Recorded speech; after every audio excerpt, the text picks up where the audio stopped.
Hello दोस्तों, I am Abhijit Kumar और आप देख रहे हैं हमारा चैनल स्टॉक फोबिया, जिसमें हमारा 639 का मेंबर हो चुके हैं आप लोग। और ये फैमिली 639 की हो चुकी है। और इस चैनल पे आज शुगर सेक्टर पे एक अच्छे शेयर के बारे में चर्चा करेंगे। अच्छा कहिए बुरा कहिए, लेकिन मुझे तो ये अच्छी लगती है। ठीक है, as a technical as a fundamental, but कुछ दिक्कतें हैं जिसके कारण स्टॉक्स अभी चल नहीं रहा है, जिसका नाम है केएम शुगर।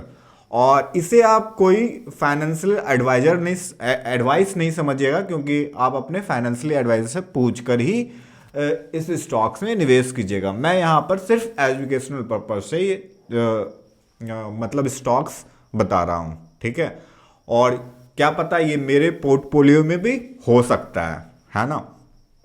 तो देखिए, ये केएम शुगर जो है, ये तो नाम से ही पता चल रहा है कि शुगर सेक्टर की कंपनी है। और साथ साथ ये और शुगर सेक्टर में आप जान ही रहे हैं, सरकार ने पीछे में कुछ कहा था क्या कि मतलब शुगर से जो इथेनॉल प्रोडक्शन की जा रही थी, कुछ कुछ समय के लिए इथेनॉल प्रोडक्शन को रोक लिया गया था और आगे सरकार फिर उस इथेनॉल प्रोडक्शन स्टार्ट कर दी थी, है ना। जिसके कारण स्टॉक्स प्राइस में भी बहुत अप एंड डाउन हुए। और इसके रिजल्ट भी आप देखोगे ना, तो रिजल्ट भी अच्छे नहीं आए। और रिसेंट के रिजल्ट यहाँ पर आप सेल्स भी देखोगे, सेल्स भी डिक्लाइन हुई है दिसंबर 2023 की। और अगर आप इसकी ऑपरेटिंग प्रॉफिट देखते हो, तो ऑपरेटिंग प्रॉफिट 150 करोड़ से घटकर 105 करोड़ हो गई है। और नेट प्रॉफिट देखते हो तो 5 करोड़ से घट के 2 करोड़ हो गई है, लगभग 2.5 करोड़ के आसपास हो गई है ना। अब हम यहाँ पर हम एक चीज और जान लें कि स्पोर्ट्स एनालिसिस करके हम लोग देखते हैं तो हमें वीकनेस ही ज्यादा यहाँ नजर आती है और थ्रेट दो नजर आते हैं। और स्ट्रेंथ अगर देखा जाए, इन स्ट्रेंथ को अगर डीपली से चेक किया जाए, क्या स्ट्रेंथ अभी इस शेयर में मुझे दिख रही है, तो बुक वैल्यू इम्प्रूव होते जा रहा है लास्ट 2 ईयर से। आप ऐसा सोच सकते हैं कि इसकी क्वार्टरली रिजल्ट तो डाउन हुई है, बुक वैल्यू कहाँ से इम्प्रूव हो रही है, बट ईयरली कंपेयर करोगे तो आप कहीं ना कहीं ये शेयर मज़ेदार नज़र आएगा। और अगर आप इसके प्लेस शेयर को देखोगे ना, प्लेस परसेंटेज को, तो ये जीरो, प्रमोटर ने एक भी शेयर को प्लेस नहीं कर रखा है। और आप अगर वीकनेस चेक करोगे इसकी, तो वीकनेस, हाँ इसकी कुछ वीकनेस है। रिसेंट में रिजल्ट इसकी खराब आई थी, नेट फ्लो में भी डिक्लाइन देखने को थोड़ा मिला है। और यही सारी वीकनेस है जो आप स्क्रीन पे देख रहे हो। ठीक है, और थ्रेट में आप चेक करोगे, थ्रेट में कंपनी ग्रो होने की कोशिश कर रही है ईयर ऑन ईयर। अगर आप प्रोजेक्ट देखोगे, उसके अच्छे अच्छे प्रोजेक्ट हैं, इंक्रीजिंग ट्रेंड लाइन है।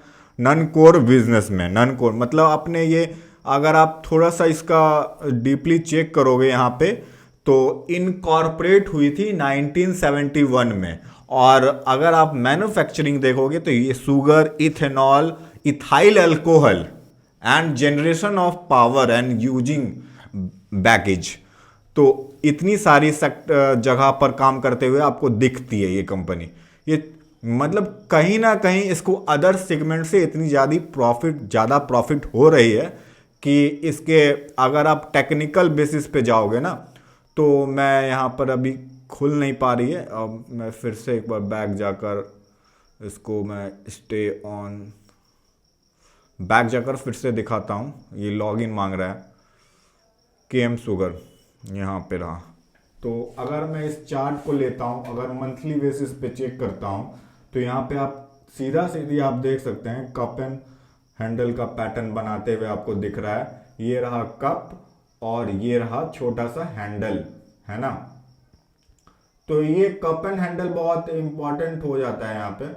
और अगर आप थोड़ा प्राइस प्रोजेक्शन भी देख लेंगे, कप एंड हैंडल पैटर्न यहाँ पर बन तो रहा है, बट दिखा दूं कैसे बन रहा है। ये तो आपको सीधा भी नजर आ रही होगी, बट मैं पैटर्न खोज रहा हूँ जिससे मैं बना सकूं। कप एंड पैन इसी में होना चाहिए। आर्क ही बना देते हैं। ये रहा, और ये लंबा सा ये ले, और फिर इसको अगर लेंगे, फिर यहाँ पे जो बना है, और देखिए ये मंथली बेसिस पे मैं चेक कर रहा हूँ, लॉन्ग टर्म के लिए मैं बता रहा हूँ। अगर आप लॉन्ग टर्म में इस शेयर को, अगर आप शेयर के साथ बने रहते हैं तो आपको सारी चेंजेस होगी और 470% का ये रिटर्न आते हुए दिखेगा। और ये बात मैं टेक्निकल बेसिस पे कह रहा हूँ। ये टारगेट अचीव होगी, बट धीरे धीरे जब इसके फंडामेंटल में चेंजेस आएंगे तो ये टेक्निकल टारगेट भी आपको दिखाते हुए मिल जाएगा, जो आपको ऑलमोस्ट 67 और 68 70 मान लीजिए, 70 के आसपास ऑलमोस्ट ये टारगेट बनती है। यहाँ से आप देखो तो 80% गेन है सीधा सीधी, ठीक है, 80% सीधा सीधी गेन है यहाँ से, और आपको कहीं नहीं जा रहा है। ये टेक्निकल टारगेट अगर हम मान लेते हैं कि अगर 3 साल में भी अचीव होते हैं तो कोई गलत नहीं है। तो 84% का आपको गेन मिल रहा है, जहाँ पर आपको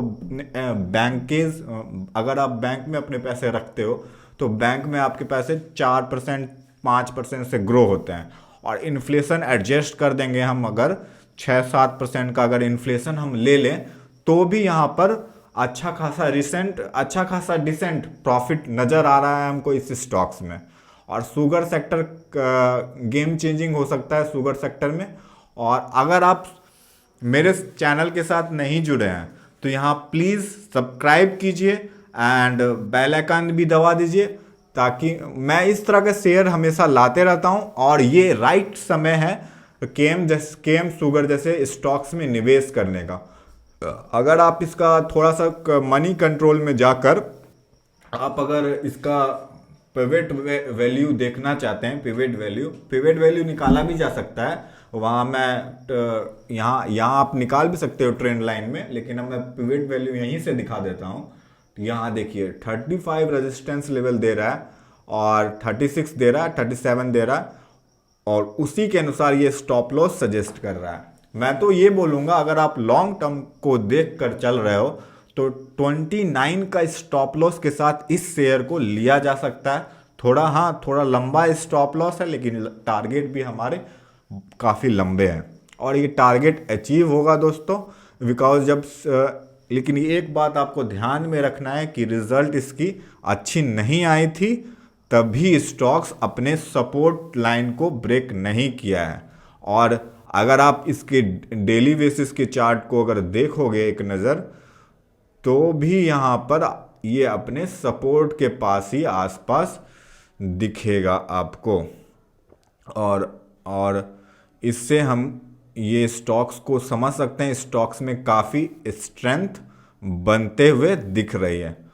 और ठीक है, आप अपने वॉच लिस्ट में से ऐड तो एटलीस्ट कर ही लो, बिकॉज ऐड करोगे तभी आप इसको टाइम टू टाइम चेक कर पाओगे कि क्या स्टॉक्स में कैसी परफॉर्मेंस हो रही है, इन फ्यूचर में कैसी हो सकती है, सारे कुछ रिफ्लेक्ट होंगे शेयर प्राइस में। और एक चीज़ और ध्यान रखना कि स्टॉक्स प्राइस तो ठीक है, स्टॉक्स के बारे में चर्चा कर रहे हैं, बट मार्केट कैप इसकी काफ़ी कम है।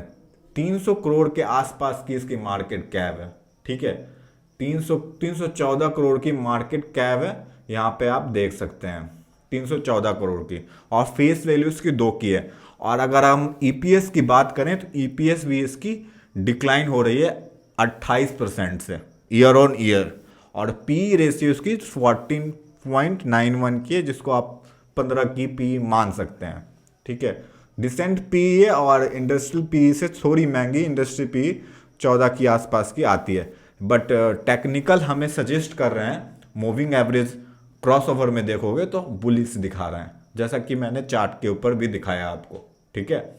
और अच्छा शेयर है, आप इसको स्टॉप लॉस के साथ, इसको अगर आप शॉर्ट टर्म के लिए लेना चाहते हो तो 32 का stop loss, and long term के लिए लेना चाहते हो तो 29 के स्टॉप लॉस के साथ इस शेयर को प्ले कर सकते हैं, है ना। काफ़ी अच्छा रिटर्न बनेगा और बनना चाहिए। बाकी सब गेम तो प्रॉबिलिटी का होती है, ठीक है। मिलते हैं फिर एक नया शेयर के साथ।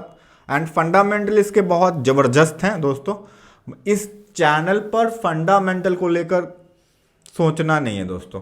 फंडामेंटल जिसके अच्छे रहते हैं, मैं उन शेयर को ही, जिन शेयर में मुझे अपॉर्चुनिटी दिखती है और उन शेयर को ही मैं इस चैनल पर डिस्कस करता हूं। जैसे मैं वेक्टर फूड दिया था, उससे पहले मैं टेगा इंडस्ट्री दिया था, जिसके टारगेट भी अचीव हुए। मैंने भी बता भी दिया उस चैनल, उस रिसेंट वाले वीडियो पे, कि टेगा इंडस्ट्री की टारगेट अचीव हो गया। मैंने काफ़ी लॉन्ग टर्म के लिए टारगेट लिया था, 1400 का टारगेट, और वो 1400, लगभग 1400 के टारगेट को अचीव करके फिर स्टॉक्स वहाँ से नीचे आना चालू हो गया, ठीक है।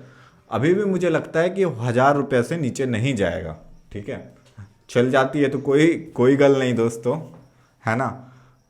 हम लोग स्टॉक मार्केट के स्टूडेंट हैं और सीखते रहेंगे और इसी तरीके से आप लोगों के साथ साझा करते रहेंगे। बने रहें, सब्सक्राइब करें हमारा चैनल एंड बाय बाय दोस्तों।